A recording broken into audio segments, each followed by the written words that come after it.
jumhur sahabat sudah menetapkan bahwa seluruh eh, ketetapan nikah mut'ah itu sudah haram dengan hadis Nabi, kemudian ditetapkan oleh Al-Quran juga, Quran surat Al-Mu'minun. Ya. Dalam Quran surat Al-Mu'minun itu sudah dijelaskan terkait haramnya nikah mut'ah. Dan memang ada sahabat yang berpendapat, seperti Ibnu Abbas dan sahabat-sahabat yang lainnya, mereka berpendapat membolehkan. Nah, kalimat membolehkannya itu harus jelas. Nah, jadi bukan membolehkan, ya, seperti di dalam beberapa kitab fikih disebutkan rawa anhu ay an ibni Abbasin annahu ja'alaha mut'atun nisa bimanzilatil maitati walahmil khinzir wadami, begitu. Ya. Jadi memang ada pendapat Ibnu Abbas yang berpendapat bahwa Ibnu Abbas itu membolehkan nikah mut'ah. Tapi pendapat Ibnu Abbas itu harus dijelaskan bagaimana kronologisnya. Nah, kronologis sahabat atau Ibnu Abbas yang berpendapat membolehkan karena Ibnu Abbas awalnya Ibnu Abbas itu menyandarkan bahwa nikah mut'ah itu sama dengan diharamkannya bangkai, daging babi, dan darah. Wa annaha la tahillu illa limudtarin, begitu. Ibnu Abbas menyatakan bahwa bangkai darat, daging babi, kemudian darah itu haram hukumnya, kecuali darurat. Kecuali darurat itu dibolehkan, begitu. Nah, begitu pula nikah mut'ah kecuali darurat itu dibolehkan. Itu awal pendapat Ibnu Abbas, memang seperti itu ada, begitu ya, awalnya. Kemudian pendapat tersebut juga ada mahal. Ini pun jadi permasalahan li anna darurati al-mubihati lil muharramat la tujadu fil mut'ah, begitu. Ya. Jadi pendapat Ibnu Abbas di sini pun ditentang oleh jumhur sahabat yang lain. Para sahabat yang lain tidak menerima dengan pendapat Ibnu Abbas tersebut. Kenapa? Sebab tidak ada nas, tidak ada zahirnya, tidak ada dalilnya bahwa bolehnya nikah mut'ah dalam keadaan madorot, tidak, gitu ya, tidak terdapat dalilnya. Adapun bangkai, darah, daging babi itu ada ayatnya, begitu ya, tentang kemadorotan goirobagin wala adin, ayatnya. Bolehnya memakan daging babi, bangkai darah dengan tidak berlebihan dalam keadaan madorot. Dan sifat madorot itu harus kita pahami. Apa itu madorot? Madorot itu apabila kita tidak melakukannya, maka kita akan mati, begitu. Ya. Seperti misalkan kita berada di tengah-tengah hutan, kita butuh makan, butuh minum. Ternyata tidak ada makanan sama sekali. Kalau kita tidak makan, maka kita akan mati kelaparan. Kebetulan misalkan ada babi, ketemu babi, kemudian babi itu kan diharamkan. Kalau tidak makan, maka kita akan mati, maka terpaksa agar menyambung nyawa kita, menyambung kehidupan kita terpaksa untuk makan babi. Itu diperbolehkan. Kata Allah, bigori adin, wala bagin, dengan cara tidak berlebihan dan tidak membekal. Jadi daging babinya dibekal ke rumah, gitu kan? Itu tidak boleh seperti itu. Nah, sedangkan mut'ah, tingkat kemadorotan mut'ah itu tidak ada. Ya, tidak ada dalam nas, tidak ada dalam kejadiannya seseorang akan mati apabila tidak mut'ah, itu kan tidak ada, kan tidak mungkin, ya. Itu tidak ada. Jadi madorot di sana tidak disebutkan dan tidak ada pernyataan dibolehkannya apabila madorot, begitu ya. Sehingga Ibnu Abbas merubah fatwanya, begitu kisahnya. Ya, kita bisa lihat banyak sekali ini fatwa-fatwa atau masalah ini banyak di dalam beberapa kitab fikih, ya, sudah dijelaskan, ya. Sehingga para ulama dan para sahabat pun menjelaskan, ya. Wadhalika li anna darurata al-mubihata lil mayiti wa damihi alati yakhafu ma'ha talifun nafsi, ya. Didaruratkannya itu makan yang haram itu dikarenakan ada ketakutan terhadap diri sendiri, begitu. berbeda dengan mut'ah, ya, berbeda dengan mut'ah. Dan kemudian Ibnu Abbas pun pernah merubah, ya. Akhirnya Ibnu Abbas merubah terkait fatwanya. Kata Ibnu Abbas, aku berlindung dari semua pendapatku yang salah dan aku kembalikan lagi, begitu ya, itu kalimatnya. Aku kembalikan lagi bahwa nikah mut'ah itu haram secara mutlak tanpa ada muqayyadnya, begitu. Jadi itu yang benar. Ya, jadi memang awalnya Ibnu Abbas itu pernah berpendapat membolehkan nikah mut'ah dengan alasan daruroh, tapi ternyata ditentang oleh sahabat yang lain. Sahabat Ibnu Abbas pun kemudian merubah fatwanya bahwa nikah mut'ah haram secara mutlak. Begitu ya. Dan ini pun harus tuntas sebetulnya pembahasan tentang mut'ah itu ya. Nah, banyak sebetulnya banyak gitu. Di beberapa tulisan jurnal pun banyak, kita tinggal rajinnya dan tinggal bisa mengcopy paste kemudian merangkum dan merubah kalimat kata-katanya dengan bahasa kita, begitu. Baik, silakan kalau ada permasalahan atau pertanyaan terkait nikah mut'ah, silahkan. Bisa dipahami tadi Rifki Firdaus? Bisa, saya bisa, alhamdulillah. Ya. Amin ya. Ya, silakan yang lain terkait nikah mut'ah.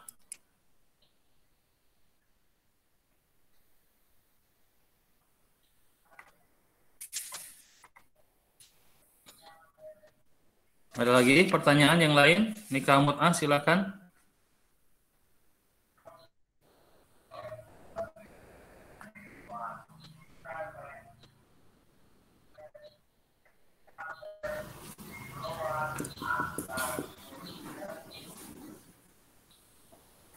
Baik, ya, jadi ini pada kemana nih mahasiswa nih? Baik. Ya, ada pertanyaan lagi tentang nikah mut'ah?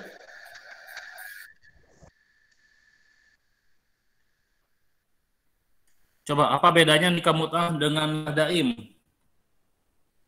Perbedaan nikah mut'ah dengan nikah daim itu apa?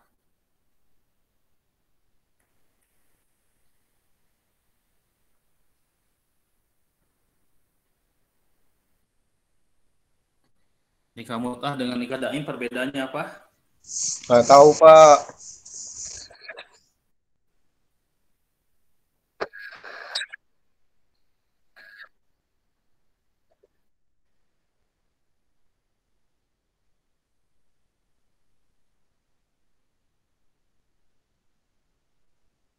Ya, ya itu salah satunya ya. Perbedaannya, kalau nikah mut'ah itu pernikahan yang disekat dengan waktu ya.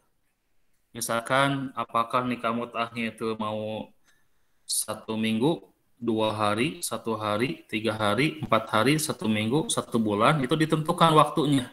Ya. Waktunya ditentukan. Berbeda dengan nikah daim. Kalau nikah daim tidak ditentukan waktunya. Jadi tanpa ada batas waktu. Itu nikah daim ya. Silakan, ada lagi? Ya, itu satu ya, silakan. Yang lainnya, coba untuk berpikir, kemudian menganalisa perbedaan nikah mut'ah dan nikah daim. Tadi sudah ya, oleh Akhi Arwan. Nikah mut'ah. Oh, Muhammad Azam ya, Muhammad Azam. Ya, nikah mut'ah itu ada waktunya, jangka waktu, tersekat dengan waktu. Nikah daim tidak ada ya. Kemudian, apa lagi coba? Perbedaan nikah mut'ah sama nikah daim.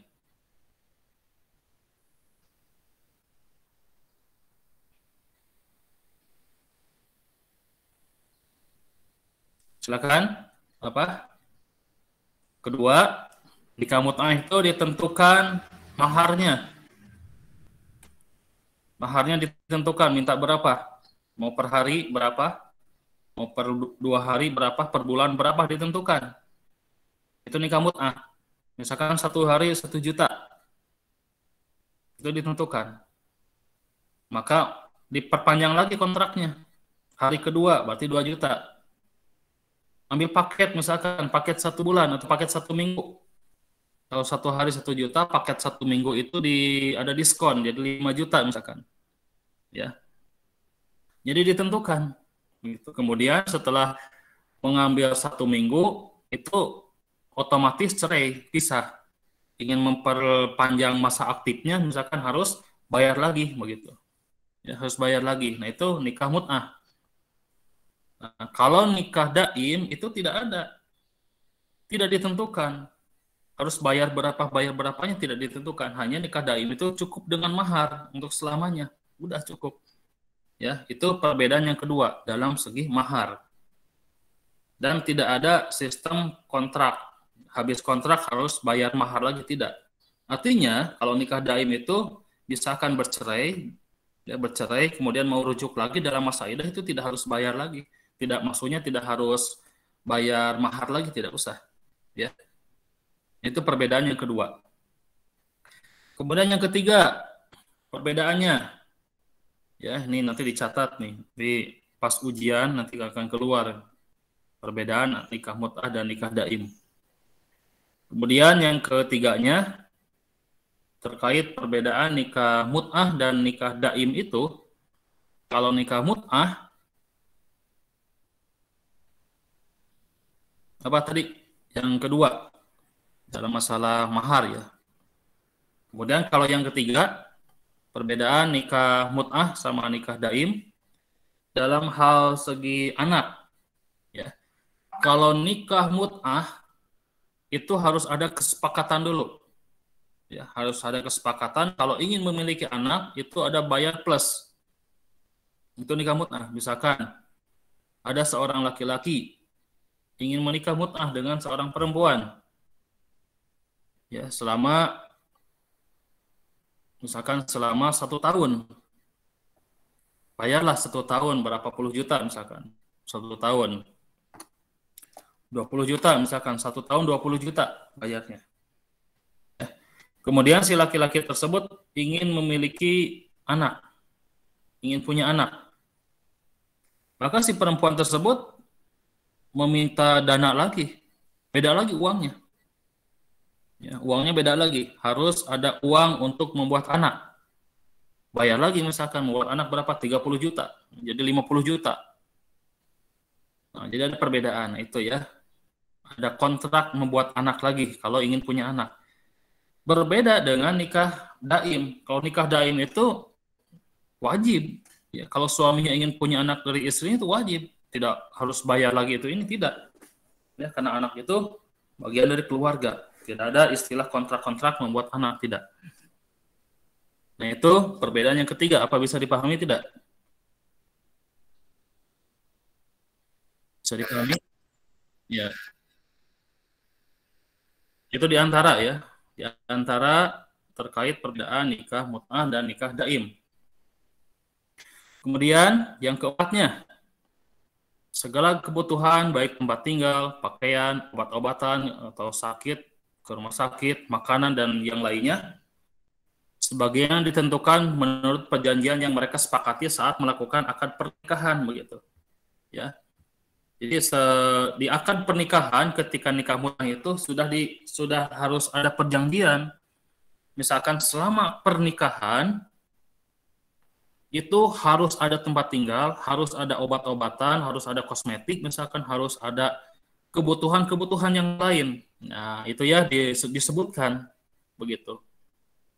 Atau seorang suami mut'ahnya itu atau kepada istri mut'ahnya itu dalam akad nikahnya, aku tidak tahu menau, pokoknya ingin nikah mut'ah selama 1 minggu, tidak akan ngurus makanan, tidak akan ngurus obat-obatan, tidak akan ngurus tempat tinggal dan yang lainnya. Pokoknya aku bayar 10 juta misalkan untuk 1 minggu. Ya. Selama aku butuh, engkau harus datang ke rumahku begitu. Makan dan yang lainnya bebas, terserah kamu. Ya, mau dikasih oleh laki-lakinya mau tidak itu tidak jadi urusan, sebab akad nikah mut'ahnya yaitu hanya mendapatkan kesenangan saja, tidak mau memberikan nafkah yang lainnya, tidak. Ya, nah itu nikah mut'ah. Yang keempatnya, beda dengan nikah daim. Nikah daim itu tetap wajib. tanpa dibatasi, tanpa disebutkan. Ketika akad itu tidak menyebutkan saya akan memberikan mobil, saya akan memberikan rumah. Tidak, dalam nikah daim itu tidak demikian. Pokoknya saya terima nikahnya misalkan. Ya, wanita tersebut yang bernama tersebut binti Anu misalkan. Saya terima nikahnya. Artinya wajib untuk menafkahi tanpa ada aturan, maksud tanpa ada aturan di sini tanpa ada ukuran kapanpun dimanapun dan harus sama-sama untuk memberikan nafkah ya suami kepada istrinya. Begitupun istrinya menjaga harta yang diberikan oleh suaminya. Itu nikah daim. Ya. Jadi nikah daim dan nikah mut'ah itu perbedaannya dalam ketetapan memberikan nafkah ya. Bisa dipahami poin yang keempat ini?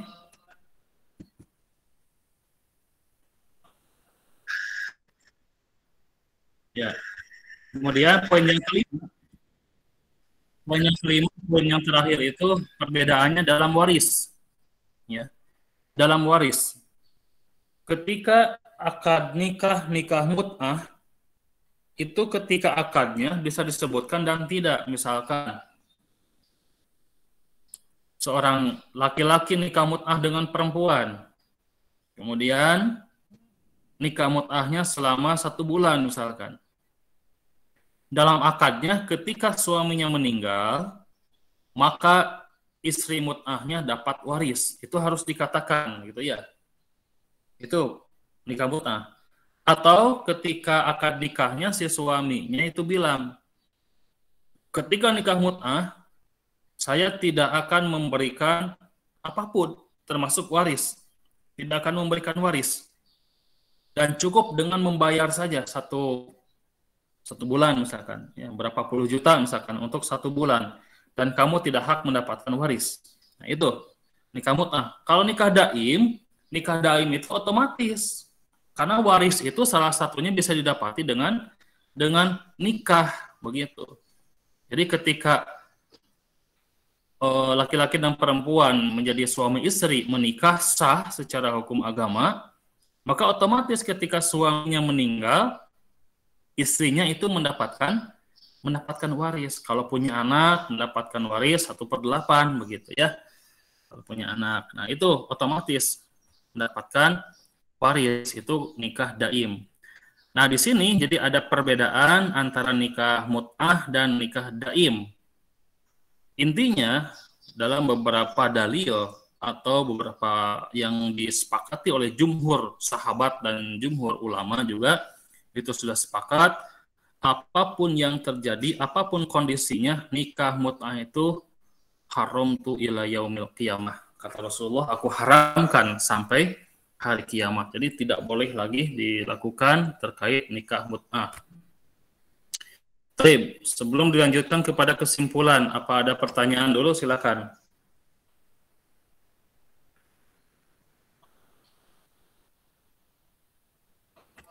Silakan pertanyaan atau diskusi yang lainnya terkait masih berkaitan dengan nikah mut'ah. Mau nanya Pak, Ya, silakan. nikah mut'ah itu berlaku kepada siapapun Pak ya? Seperti misalnya kita mempunyai anak gitu. Ya, terus? Apakah berlaku juga kepada keluarga kita, Pak? Ke anak atau anaknya sepupu atau siapa gitu Pak?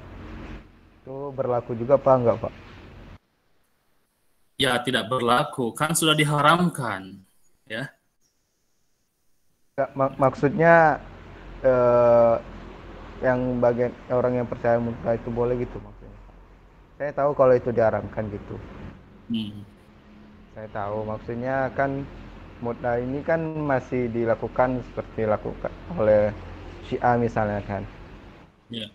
Apakah mereka itu membolehkan gitu memut'ahi anaknya sendiri atau anaknya sepupu siapanya gitu? Nah, ini ya. Ini kalau kajiannya dilanjutkan kepada kajian mazhab atau kajian pendapat. Nanti pendapat mut'ah itu bagaimana menurut Syiah, nah itu lebih dirinci lagi ya. Lebih dirinci lagi bagaimana mut'ah menurut Syiah ya. Kemudian bagaimana tata caranya, dan di sana pun ada beberapa kitab karya dari orang-orang atau ulama Syiah. Di sana disebutkan tentang kaifiah, tata cara, hal ihwal yang berkaitan dengan nikah mut'ah. Di sana pun mereka menyebutkan, menurut Syiah itu disebutkan terkait kriteria yang boleh dimut'ah itu adalah sama. Maksud sama di sana adalah tidak boleh yang bersifat mahram. Maksudnya tidak berlaku untuk sepupu, untuk bibi, untuk orang tua, untuk anak, itu tidak berlaku ya. Itu menurut Syiah. Jadi berlakunya hanya untuk orang lain, jadi tidak berlaku untuk yang mahram seperti orang tua, mertua, ya, atau adik dari istri. Kan misalkan ya punya istri kan punya adik perempuan yang langsung dimut'ah sekaligus, itu tidak boleh ya menurut Syiah. Di dalam beberapa kitab Khulaini itu ya disebutkan tidak boleh. Kemudian kepada anak juga tidak boleh, begitu ya. Itu menurut Syiah ya. Bisa dibaca juga di dalam beberapa jurnal juga, itu sudah ada sebetulnya, tinggal di searching di Scholar, ada di Google Scholar, itu khusus tentang pembahasan makalah atau jurnal. Beberapa judul yang kita inginkan pun itu ada. Jadi di Google Scholar itu kita akan mendapatkan buku-buku berupa PDF terkait beberapa permasalahan ya. Jadi coba kalian juga belajar untuk membuka beberapa jurnal, beberapa tulisan yang sudah ditulis oleh para doktor, oleh para master, oleh yang lainnya.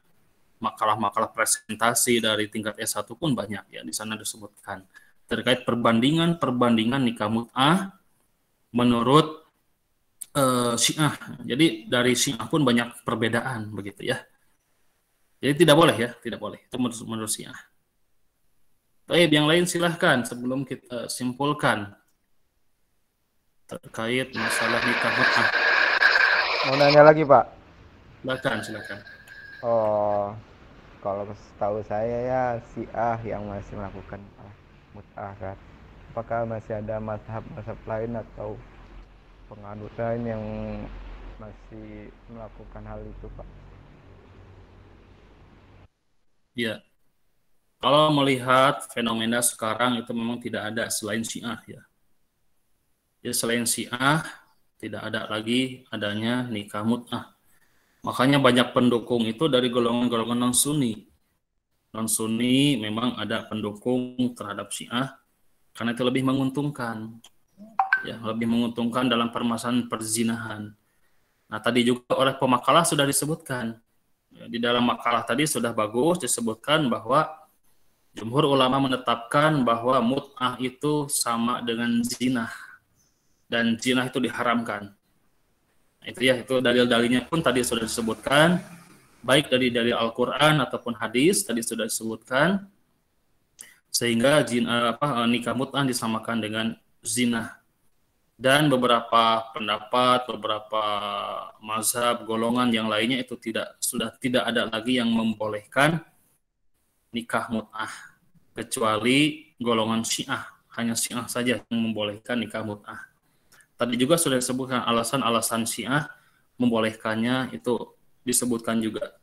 Ya, meskipun tidak terlalu lengkap, nanti boleh dicari-cari lagi kepada pemakalah sambil merevisi dan menambah dari beberapa referensinya. Boleh ditambahkan referensi hadis-hadisnya, dicantumkan hadis-hadisnya, dan ayat-ayat Al-Qur'annya dicantumkan Arabiknya ya. Nah itu. Jadi tidak ada dari yang lain kecuali dari Syiah saja.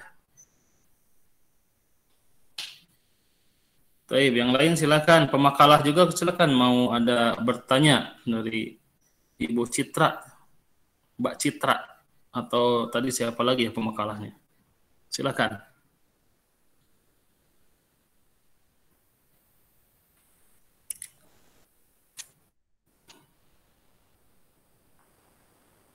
Ustadz mau nanya, tapi bukan seputar Ya, tentang nikah mut'ah, Ustadz. ya silakan, ya Bapak. Ustadz kan kalau udah nikah itu nafkah itu kan wajib, Ustadz. Iya, wajib. Terus kalau misalkan Ustadz kan nikah dulu, akad dulu, tapi hidupnya masing-masing itu gimana, Ustadz? Maksudnya gimana maksudnya nih? Maksudnya masing-masing. Jadi nggak serumah dulu gitu, cuma cuma mau menjaga aja Ustadz gitu. Oh iya, jadi pisah ranjang ya. Hmm. Iya Ustadz gitu, itu gimana Ustadz? Dalam Islam disebutkan hukum akad ya. Nikah, akad nikah. Akad nikah itu bukan hanya merubah status saja, tapi merubah keadaan, kondisi antara satu sama yang lainnya yang sudah nikah. Kemudian bagaimana kalau nikah dulu, kemudian beda rumah, beda tempat? Nah, itu bisa merusak kepada makna dari nikah. Ya, bisa merusak. Nah, kalimat merusak di sana itu bisa tidak bolehkan. Karena tujuannya apa gitu? Nikah, ya, kemudian rumahnya terpisah masing-masing begitu ya. Nah, di sana makna dari kesalahan dari nikah itu seperti itu. Kecuali memang sebelumnya sudah ada perjanjian, dikarenakan ada pekerjaan atau apa itu diperbolehkan. Misalkan suaminya atau calonnya sebetulnya mau berangkat begitu ya. Mau berangkat kerja ke luar negeri, ada kontrak tugas misalkan selama 1 tahun. Atau suaminya misalkan mau berlayar misalkan karena kerjanya di kapal misalkan ya. Sebagai nahkoda atau apa begitu. Nah, tapi sebelumnya ingin nikah dulu, nah itu diperbolehkan. Kalau alasannya jelas, nikah kemudian keesokan harinya suaminya berangkat 1 tahun misalkan baik ke luar negeri atau kemanapun dikarenakan sebab ada kontrak kerja dan itu sudah disepakati oleh istri dan keluarganya, terutama oleh istrinya sudah sepakati itu diperbolehkan. Ya, tapi kalau tanpa sebab seperti itu tidak diperbolehkan, maka keluarlah kaidah usul fikih al-hukmu yaduru ma'a illatihi. Nah, itu kaidahnya akhir. Hukum itu tergantung terkait dengan ilat. Ya. Wujudul illah, wujudul hukmi. Ma fil illah, ma fil hukmi, itu kan. Adanya ilat ada hukum, tidak ada ilat tidak ada hukum. Ilat di sini maksudnya adalah sebab. Ada sebab, ada hukum. Tidak ada sebab, tidak ada hukum. Maka berpisah dulu orang yang sudah menikah, itu harus jelas dulu sebabnya apa, ilatnya apa. Kalau tanpa ilat, tanpa sebab itu tidak diperbolehkan ya. Ya, gitu mungkin ya. Mbak Citra, gimana Mbak Citra mau nikah dulu terus pisah rumah gitu maksudnya? Enggak Ustadz, cuma nanya aja Ustadz. Kirain mau nikah dulu sama Baginda itu, Baginda Zakwan. Ustaz, saya mau nanya Ustaz. Bentar ya. Kalau nggak salah saya pernah melihat video Ustaz. Dalam video tersebut ada fatwa dari Syekh Syekh yang di Arab gitu. Ya. Kan misalkan mahasiswa nih atau pelajar kan misalkan nafsunya tinggi gitu ya. Misalkan gitu ya. Karena misalkan kalau ingin menjaga hawa nafsu, pandangan ya, terus belum apa ya maksudnya. Jadi intinya begini Sat, jadi menikah dulu tapi tidak berhubungan dulu. Tapi kalau selain berhubungan dibolehkan Sat, dibolehkan. Jadi sebelum mau telepon mau yang lainnya juga, jadi boleh gitu. Jadi syaratnya itu nikah sah tapi tidak boleh berhubungan gitu, menjaga dulu gitu dari itu, menjaga dulu. Jadi seperti itu saya pernah mendengar itu dari video dari Syekh yang di Arab gitu. Mungkin mohon penjelasannya Sat. Ya. Ya, itu di antara pendapat yang diungkapkan oleh yang dari Mesir itu ya, sama Madinah. Itu maksudnya begini, bagi mahasiswa, di mana mahasiswa tersebut sudah mampu secara biologisnya sudah tidak tahan, tidak kuat, maka boleh menikah dengan azami begitu. Azami itu orang luar Arab, jadi orang Arab boleh menikah begitu ya. Atau yang dimaksud dengan boleh menikah dulu itu ada mahasiswa dengan setempat. Jadi ada mahasiswi di Mesir misalkan, kedua-duanya sama-sama orang Indonesia, itu boleh menikah dulu, silahkan di sana dengan ada izin itu juga, ada izin wali, ya, izin wali dan sebagainya, dan itu diperbolehkan. Ya, hanya seperti itu maksudnya, bukan nikah mut'ahnya, bukan. Kalau nikah mut'ah tetap saja itu diharamkan. Adapun bagi orang-orang yang sudah tidak tahan terkait hawa nafsunya atau biologisnya begitu, itu Rasulullah SAW sudah menjelaskan dalam hadis-hadis yang sudah dipresentasikan di awal. Ya ma'syarus syabab, man istata'a minkumul ba'ah falyatajawwaz, kan? Wahai para pemuda, apabila kalian sudah mampu, maka menikahlah. Fa in lam tastati' fasyamun fa innahu lahu wija. Apabila kalian belum mampu tapi ingin, kita belum mampu tapi ingin, ya, sudah tidak tahan nih, maka kata Rasulullah falyasum, saumlah. Itu caranya. Dan dengan saum itu bisa menahan hawa nafsu begitu. Bukan menikah dulu meskipun tidak berhubungan, bukan gitu kan. Nikah itu tetap sakral, ya, sebagaimana para pemakalah awal sudah dijelaskan. Nikah itu sakral, bukan main-main, ya. Begitu. Jadi maksud dari ucapan boleh nikah dulu itu bisa jadi adalah orang-orang mahasiswa-mahasiswi dari satu tempat dalam keadaan kuliah boleh menikah dulu begitu. Itu pun dengan adanya syarat dan rukun, ya, adanya syarat dan rukun. Baik, sudah jam 9 lebih 5 menit. Anak coba simpulkan. Yang pertama, nikah mut'ah itu pada awal Islam, hukum nikah mut'ah itu boleh. Pada awal Islam, ya. Pada awal Islam nikah mut'ah itu diperbolehkan. Yang kedua, kemudian kebolehan nikah mut'ah itu dimansuh, dinasakh, dihapus, dibatalkan oleh Al-Quran surat Al-Mu'minun ayat 5, 6, 7. Ya. Di sana disebutkan tentang pembatalan dan keharaman nikah mut'ah.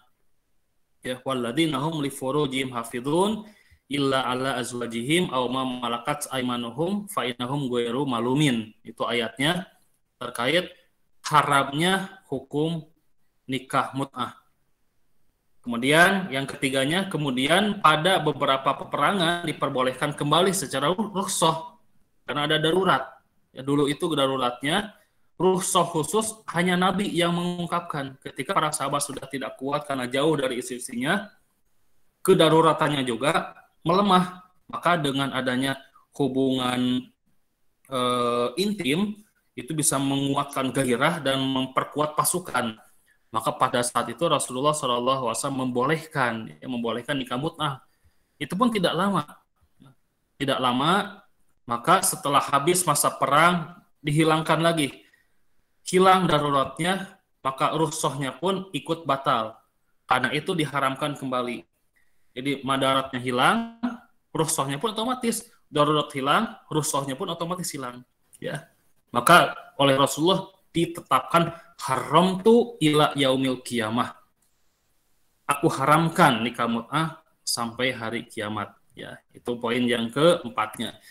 Yang terakhir, poin yang kelimanya, pada Haji Wada, Futuh Mekah, Rasulullah SAW pernah menegaskan kembali. Jadi keharaman nikah mut'ah itu ditegaskan kembali. Jadi beberapa kali Rasulullah menyebutkan, terutama ketika Haji Wada. Futuh Mekah pernah disebutkan, ketika Haji Wada pun disebutkan lagi oleh Rasulullah SAW bahwa nikah mut'ah itu haram, nikah mut'ah itu haram, nikah mut'ah itu haram. Ya, Haji Wada itu haji paturai tineng, ya, haji perpisahan. Terakhir Rasulullah SAW